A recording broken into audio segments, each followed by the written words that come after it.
अस्सलातु वस्सलामु अलैका या सय्यदी या ख़ातमन नबिय्यीन व अला आलिका व अस्हाबिका या सय्यदी या ख़ातमल मासूमीन। नाज़रीन सामईन अस्सलामु अलैकुम व रहमतुल्लाहि तआला व बरकातुहू। नाज़रीन सामईन, थाना मिल्लत टाउन फैसलाबाद में चंद दिन पहले एक एप्लीकेशन दी जाती है। एप्लीकेशन की तहरीर और उसका मुद्दा ये होता है कि यासर अली वालिद शौकत अली जो 121 जीम बे गोखवाल फैसलाबाद के रहायशी हैं, वो एप्लीकेशन में ये SHO साहब को गुजारिश करते हैं कि 14 तारीख फरवरी की मैंने शाहिद महमूद कादरी साहब को एक नात के लिए बुलाया था और जो महफिल नात का प्रोग्राम है उसका इनेकाद करवाया था और शाहिद महमूद कादरी ने मेरे साथ जो मुआवजा तय किया था 1,50,000 रुपये, जिसका 30,000 रुपया एडवांस दिया गया। तो जब महफिल नात का इनेकाद हो गया और कादरी साहब को फ़ोन किया गया कि तुम कब तशरीफ़ ला रहे हो, तो वो कहते हैं कि आपने जो है वो एडवांस थोड़ा दिया है, तो आधी पेमेंट जो है वो मैं पहले लेता हूँ और उसके बाद आता हूँ। अलमुख्तसर कि वो अपने सेक्रेटरी हसन नामी बंदे को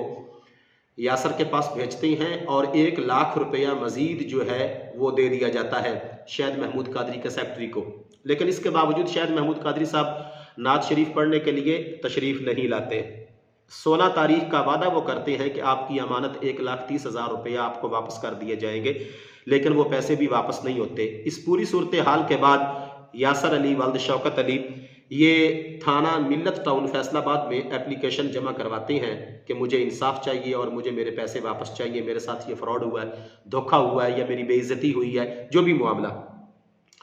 नाज़रीन सामईन, हमारी अवामे अहले सुन्नत कब तक दीन के नाम पे ऐसे लोगों को मौका फराहम करती रहेगी कि वो धोखा करें, फ्रॉड करें और आका करीम सल्लल्लाहु अलैहि वसल्लम की नात खानी को इस तरह मुआवजे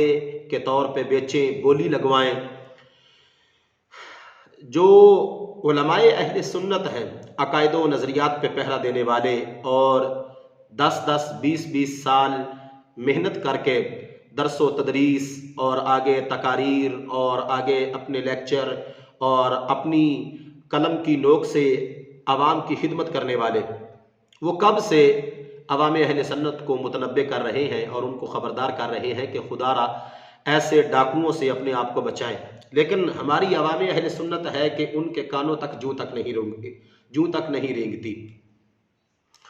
असल में यानी कि हमारी अहले सुन्नत व जमात का ये अलमिया बन चुका है कि महफिल नात के नाम पे इस तरह के जो लोग हैं उनको हायर किया जाता है और आगे फिर इन लोगों की पूरी एक गैंग होती है और पूरी एक इनकी बॉडी होती है कि नकीब, ख़तीब और उसके साथ जो नात खान हज़रात हैं, पूरा इनका एक पैनल होता है। तो वो जो फ़ोन करने वाले होते हैं या जो टाइम लेने वाले होते हैं, उनको मुकम्मल तौर पे ये बावर करवाते हैं कि इतनी पेमेंट आपने करनी है और आपकी महफिल नात का जो मुकम्मल स्टेज है वो हमारे ज़िम्मे। देखें, शरई तौर पे ऐसे मामले को तय करने की किसी किस्म की कोई गुंजाइश नहीं। हालांकि अवामे अहले सुन्नत आज भी दीन का नाम लेने वालों की हत्तल इम्कान जो है वो महफिल में तशरीफ़ लाने वाला ख़तीब हो या महफिल में तशरीफ़ लाने वाला नात खान हो, उनकी खिदमत करते हैं। लेकिन जो ऐसे लोग हैं जो कि नात खानी के नाम पे इस कदर पैसा बटोरते हैं, तो उनको ना तो किसी किस्म का कोई आवाम का एहसास होता है और ना ये एहसास होता है। बाज़ औक़ात तो ऐसे होता है कि अहले सुन्नत के स्टेज पे नात खान और नकीब हज़रात इल्ला माशाल्लाह जो ठीक हैं वो तो ठीक है, वो इस तरह के कलाम पढ़ रहे होते हैं जो रिफ्स को सपोर्ट कर रहे होते हैं और अकीदे की वो धज्जियाँ उड़ा रहे होते हैं। तो सोचने की बात ये है कि इतना ज़्यादा जो पैसा इन कामों पे लगाया जा रहा है, अगर यही पैसा हम अपने मदारस पे कि जहाँ पे क़ाल अल्लाह क़ाल रसूलुल्लाह सल्लल्लाहु अलैहि वसल्लम की सदाएं बुलंद होती हैं, जहाँ पे बच्चों के खाने का इंतज़ाम होता है और असल काम जो है वो मदारस के अंदर तदरीस का और आगे दीन को लिखने और पढ़ने का काम है। मदारिस हमारे कमज़ोर से कमज़ोर होते जा रहे हैं और जो हमारे नात खान हैं वो मजबूत से मजबूत होते जा रहे हैं और जो रटी रटाई चीज़ें साल हा साल से हम उनसे सुन रहे हैं तो वही आगे वो पूरी ज़िंदगी उस पर गुजार रहे हैं और हमारी आवाम जो है वो उनकी तशहीर, हालांकि ये नहीं देखते कि जो नात शरीफ पढ़ने वाला है वो जिस मुक़द्दस ज़ात की बारगाह में नात पढ़ता है तो क्या उनके फरामीन के मुताबिक उसका ज़ाती तौर पे कोई हुलिया भी है या नहीं है। यानी एक बंदा है वो दाढ़ी शरीफ उसकी नहीं और लिबास उसका जो है वो सुन्नत के मुताबिक नहीं, तो उस बल्कि उसके लिबास को देख के तो ये महसूस होता है कि जैसे कोई डिस्को टाइप बंदा होता है। तो जब उसकी शक्लो शबाहत और चेहरे से ही इस कदर नहूसत टपक रही होगी और वो शरीयत की धज्जियाँ उड़ाता हुआ प्रैक्टिकली तौर पे अपने आप को वाजे कर रहा है, तो ऐसे बंदे का जो है वो शरई तौर पे नात पढ़ना भी ठीक नहीं है। तो को जाके उसको अपना पेशा बनाना और उसका मुआवजा तय करना और उसका मुआवजा तय करके फिर आगे वादा खिलाफी करना, वादा खिलाफी करके फिर झूठ पे झूठ बोलना,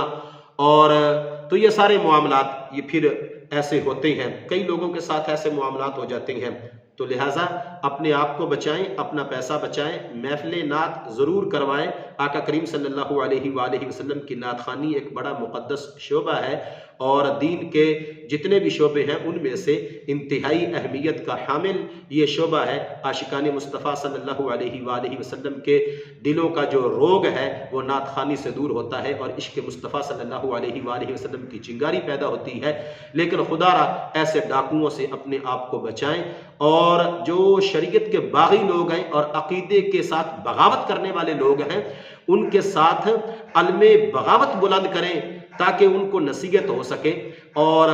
वो इस तरह का आपका रवैया देख के खुद को कम से कम इस काबिल तो बनाएं और अपनी शक्ल शबाहत को इस सूरत पे तो लेके आए कि उनके चेहरे को देख के पता चले कि ये यकीनी तौर पे आशिक़ रसूल सल्लल्लाहु अलैहि वसल्लम है। लिहाजा आवाम की खिदमत में ये गुजारिश की जाती है कि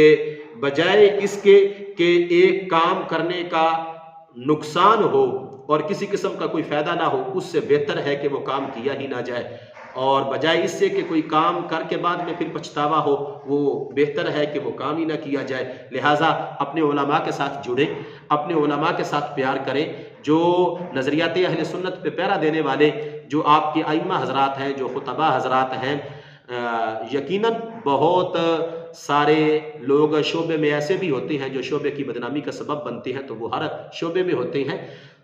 उनकी बात नहीं कर रहा। जो कमा हक़्क़ो हु मुकम्मल तौर पे अपने आप को दीन के लिए वक़्फ़ किए हुए हैं, खुदारा उनकी बात को सुनें और दीन को समझें और दीन के फ़हम की तरफ आएँ। जो दीन की हकीकी तर्जुमानी है उसकी तरफ अपनी सलाहियतों और अपनी कोशिशों को सर्फ करें। अल्लाह ताला हम सब को समझने की तौफ़ीक़ अता फ़रमाए। रब्बे ज़ुल जलाल हमें और हमारी नस्लों को दीन मतीन की खिदमत के लिए कबूल फ़रमाए। आमीन व आखिर दावाया अनिल हम्दुलिल्लाहि रब्बिल आलमीन।